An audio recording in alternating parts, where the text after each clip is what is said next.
चलो बच्चों, आज हम आपको सिखाने चल रहे हैं अवस्था परिवर्तन। क्या सिखाने चल रहे हैं? अवस्था परिवर्तन, चेंज ऑफ स्टेट। क्या होता है बच्चों? Change of state. क्या होता है? चेंज ऑफ स्टेट, अवस्था परिवर्तन। अच्छा, अवस्था परिवर्तन होता है किसमें बच्चों? तो अवस्था परिवर्तन जो होता है ये होता है पदार्थों में। कहाँ होता है? पदार्थों में, द्रव्यों में। कहाँ होता है? द्रव्य। द्रव्य का नाम सुने हो गया, ठीक है ना? द्रव्य। तो चेंज कहाँ पाया जाता है? द्रव्य में। कहाँ पाया जाता है? द्रव्य में। तो द्रव्य में कितने प्रकार से चेंज हैं? 3 टाइप से। कितने टाइप से? मुख्य रूप से 3 प्रकार के चेंज पाए जाते हैं। कितने प्रकार से? 3 प्रकार के चेंज पाए जाते हैं। कौन कौन से? ठोस, द्रव, गैस। क्या? ठोस, द्रव, गैस, ठीक है ना? Solid, liquid, gas. Solid, liquid, gas. Solid, liquid, gas. तो हम बता दें कि पदार्थों के मध्य 3 प्रकार के चेंजिंग होते हैं। तो आप समझ गए कि किसकी बात कर रहे हैं? किसकी अवस्था परिवर्तन की बात कर रहे हैं? पदार्थ या द्रव्य की। किसकी? पदार्थ या द्रव्य की। अब देखो, सबसे पहले है सामान्यता पदार्थ, ठीक है ना? यानी पदार्थ हमने बताया कि कितने रूप में चेंज हो सकते हैं? 3 रूप में मुख्यतः हो सकते हैं, ठोस, द्रव और गैस। कहाँ कहाँ? ठोस, द्रव और गैस। और ये किस कारण होते हैं? कहते हैं कि या तो ये ताप देने पर होंगे, ठीक है ना? यानी इनका जो चेंज होने की अवस्था है ये तो ये ताप देने पर होते हैं या फिर प्रेशर यानी दाब देने पर होते हैं। तो यानी ताप और दाब के कारण होते हैं, ठीक है ना? इसके अलावा गुरुत्वीय, ठीक है ना, बल भी होता है। कहने का मतलब है इसके अलावा कुछ और भी कंडीशन हो सकते हैं, लेकिन ताप और दाब इसका मुख्य कंडीशन है अवस्था परिवर्तन का। तो के अनुसार किसी भी भौतिक अवस्था में बदल सकते हैं। हम ताप और दाब की सहायता से, किसकी सहायता से? ताप और दाब की सहायता से किसी भी पदार्थ को, ठीक है ना, ठोस से द्रव में, द्रव से गैस में, गैस से द्रव में, ठीक है ना, और फिर द्रव से ठोस में बदल सकते हैं। अब देखो, सबसे पहले एक नोट पॉइंट दी गई है, ठीक है ना? नोट पॉइंट याद रखना, किसी पदार्थ का एक अवस्था से दूसरे अवस्था में परिवर्तन। कह रहे हैं किसी भी पदार्थ का एक पदार्थ में, ठीक है ना, एक अवस्था, ठीक है ना, पदार्थ की एक अवस्था से दूसरी अवस्था में, ठीक है ना, परिवर्तन एक निश्चित ताप पर होता है। कौन से ताप पर? निश्चित ताप पर होता है। यानी कहने का मतलब है कुछ नोट बिंदु होते हैं, कुछ नोट बिंदु होते हैं, कुछ नोट अंक होते हैं, यानी जिससे हम, जैसे एग्जाम्पल के लिए जैसे हम कहते हैं कि जल का क्वथनांक 100 अंश सेंटीग्रेड होता है, 100 अंश सेंटीग्रेड होता है, जबकि, ठीक है ना, उसका फ्रीजिंग पॉइंट, हिमांक बिंदु 0 अंश सेंटीग्रेड होता है। तो हमने इसको काउंट किया है, गिना है, ठीक है ना, इसलिए कहते हैं कि एक निश्चित ताप पर होता है। तो आप समझ गए ना?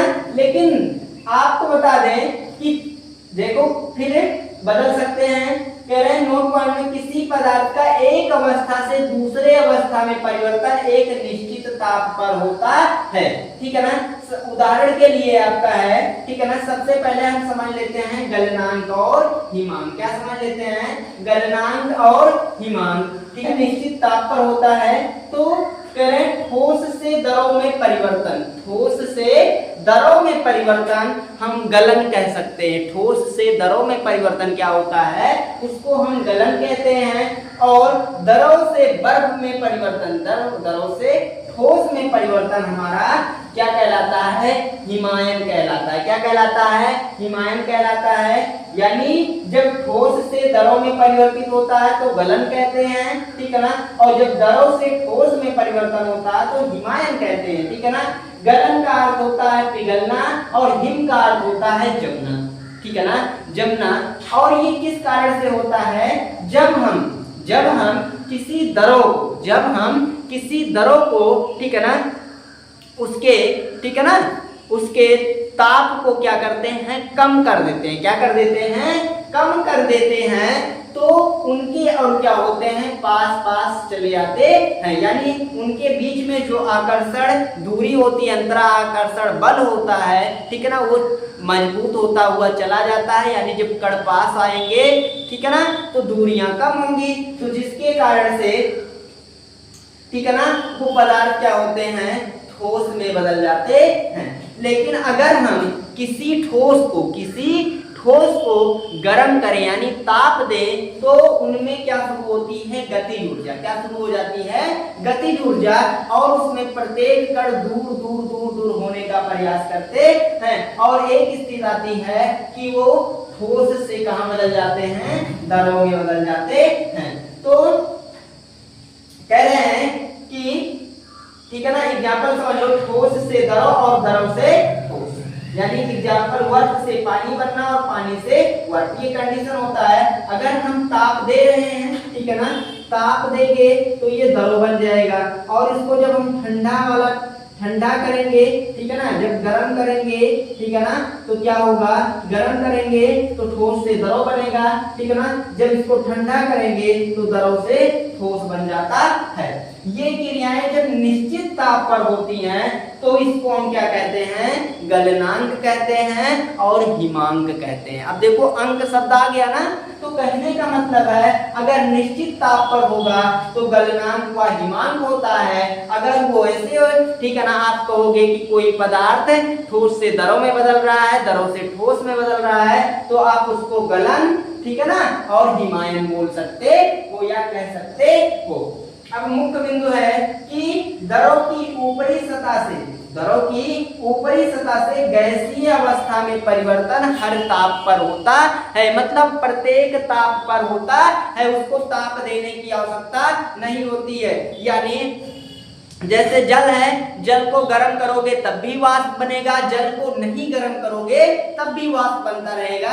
यानी कहने का मतलब है उसको ताप नहीं देना है, वो सूर्य के ताप से वो किसी भी ताप पर, यानी सूर्य का ताप पाए या ना पाए, वो किसी भी, यानी उसका ताप निश्चित ही नहीं होता है, वो किसी भी ताप पर क्या करता है, जो द्रव होता है वो वाष्प में बदलता रहता है। तो ये नोट पॉइंट याद कर लेना कि द्रव की ऊपरी सतह, ठीक है ना, हमेशा गैसीय अवस्था में किसी भी ताप पर क्या होती है, बदलती रहती है। अब सबसे पहले है गलनांक। क्या है, गलनांक, कोई द्रव या पदार्थ, ठीक है ना, निश्चित ताप पर द्रव अवस्था से वाष्प अवस्था में क्या होता है, परिवर्तित होता है, तो उस पदार्थ का क्या कहते हैं, क्वथनांक कहते हैं। यानी आप कह सकते हो जिस निश्चित ताप पर, या एक वायुमंडलीय दाब कह सकते हो, जिस वायुमंडलीय दाब या निश्चित ताप पर कोई ठीक है ना, द्रव गैसीय अवस्था में परिवर्तित होने लगता है, उस, ठीक है ना, उस बिंदु को क्या कहते हैं, हम क्वथनांक कहते हैं। क्या कहते हैं, क्वथनांक कहते हैं। यह क्रिया द्रव को गर्म करने पर होता है, यानी इसकी कब होता है, जब हम ताप देते हैं यानी गर्म करते हैं तो यह क्रिया शुरू होती है। क्योंकि जब हम किसी द्रव को गर्म करते हैं तो उसमें क्या होता है, उनकी गतिज ऊर्जा बढ़ जाती है, यानी उनके जो बीज अणु होते हैं वो तेजी से गति करने लगते हैं और धीरे धीरे उनकी गति अनियमित हो जाती है। क्या होते हैं, अनियमित गति करने लगते हैं, जिसके कारण से वो पात्र के बाहर चले जाते हैं और उस कंडीशन को, उस स्थिति को हम क्या कहते हैं, द्रव से गैस में बदलना। और वही क्या होता है, वही बिंदु, जिस बिंदु पर ऐसा करते हैं उसी को हम कहते हैं क्वथनांक बिंदु। क्या कहते हैं, क्वथनांक बिंदु कहते हैं। उसके विपरीत सेम है संघनन। क्या है, संघनन है जिस निश्चित ताप पर गैस से द्रव में परिवर्तित होता है उसे हम क्या कहते हैं, संघनन या द्रवण कहते हैं। आप कह सकते हो जिस निश्चित ताप पर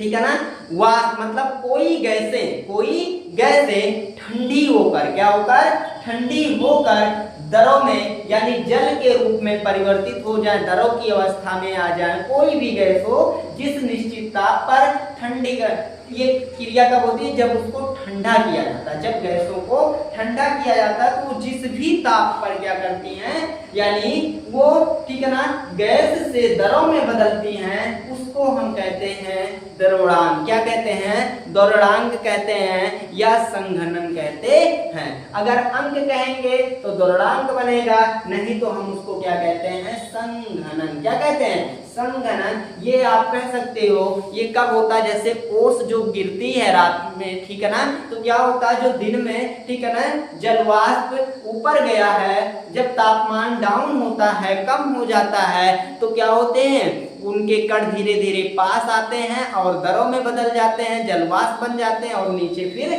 गिर जाते हैं।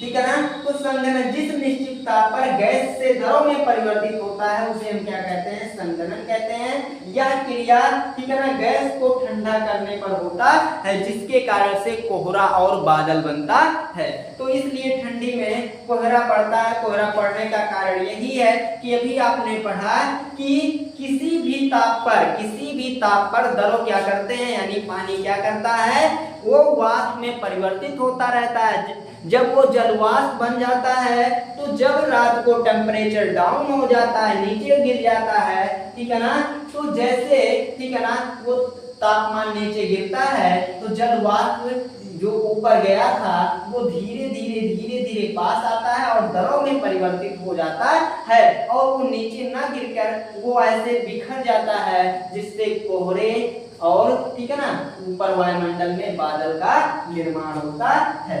फिर आपका है ऊर्ध्वपातन। क्या है? ऊर्ध्वपातन है। तो ऊर्ध्वपातन में क्या है कि कुछ ठोस कमरे के तापमान पर या साधारण ताप पर ही, कुछ ठोस कमरे के ताप पर या साधारण ताप पर गर्म करने पर, ठीक है ना, गर्म करने पर वो द्रव अवस्था में परिवर्तित ना होकर सीधे वाष्प की अवस्था में बदल जाते हैं और ये घटनाएं अर्थात यह क्रिया क्या कहलाती है? ऊर्ध्वपातन कहलाती है। और जिस पदार्थ का ऊर्ध्वपातन होता है उसको हम कहते हैं ऊर्ध्वपातित पदार्थ भी कहते हैं। एग्जाम्पल जैसे आयोडीन। जब हम आयोडीन को गर्म करेंगे तो वो सीधे द्रव में परिवर्तित नहीं होगा, सीधे वाष्प में बदल जाएगी और इसी प्रकार से यानी ठोस सीधे वाष्प में परिवर्तित होगी, द्रव नहीं बनेगा। और ऐसे कपूर आपकी है। क्या है? कपूर। और कपूर भी ऐसा करती है कि कपूर को हम अगर ठीक है ना गर्म करें यानी जलाएं तो सीधे वाष्प में बदल जाती है, ठीक है ना, और द्रव में परिवर्तित नहीं होते। ऐसे है अमोनियम क्लोराइड। क्या है? अमोनियम क्लोराइड है, ठीक है ना, उसको जब हम गर्म करते हैं तो सीधे वाष्प में बदल जाती है, द्रव में परिवर्तित नहीं होती है। तो बच्चों अगर यह वीडियो आपको अच्छा लगे हो तो आप वीडियो को लाइक कीजिए, चैनल को सब्सक्राइब कीजिए और दोस्तों को भी शेयर कीजिए। Thank you.